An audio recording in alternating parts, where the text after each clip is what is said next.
اور سجنوں سب تو پہلے اپنے عقیدے دی حفاظت کرو، عقیدے دی حفاظت کرو، عقیدے دے ڈٹ جاؤ، عقیدے دے کوئی کمپرومائز نہ کرے کسے دے نال بھی۔ کوئی ملا ملوانا آ جائے انہیں کہا مولوی جی اپنے کرو، سانو اپنا عقیدہ پیارا ہے۔ ایک گل ہوگی۔ دوسرے نمبر دے صحابہ اکرام دے حوالے دے نال عقیدہ مضبوط ہونا چاہیے۔ کوئی ملا ملوانا ذاکر بے ایمان آ جائے انہوں نے کہا نا تیرے بغیر ذاکر جتیاں نہیں نوک دوار کے سکنے ہیں، اسا صحابہ دے بارے نہ بک بک کرن دینی ہے تے نہ اسا سننی ہے۔ دوسرے نمبر دے کوئی ملا ملوانا آن کے نبی دیال دے پھونکے انہوں نے کہا بے ایمانہ زبان وٹ کے سٹ دیاں گے یہ نبی دیال دے بارے ذرا بھی تیری زبان چلی نا۔ اس واسطے سجنوں اور آج اس دور کے اندر رب کعبہ دی عزت دی قسمیں تو انہوں آل دے گستاخ بھی ملن گے، اصحاب دے گستاخ بھی ملن گے، نبی دی کاروالیاں دے گستاخ بھی ملن گے، نبی دیاں بیٹیاں دے گستاخ ملن گے، حتیٰ کہ نبی دے گستاخ بھی ملن گے۔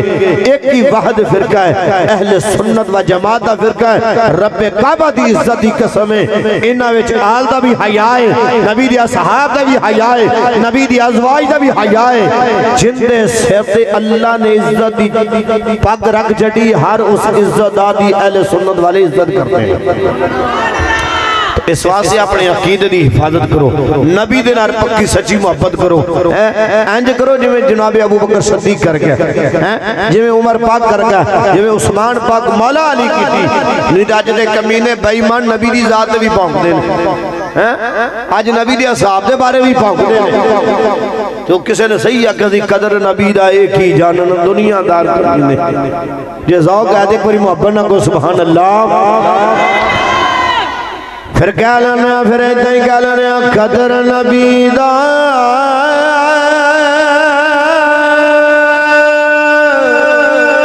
ایک ہی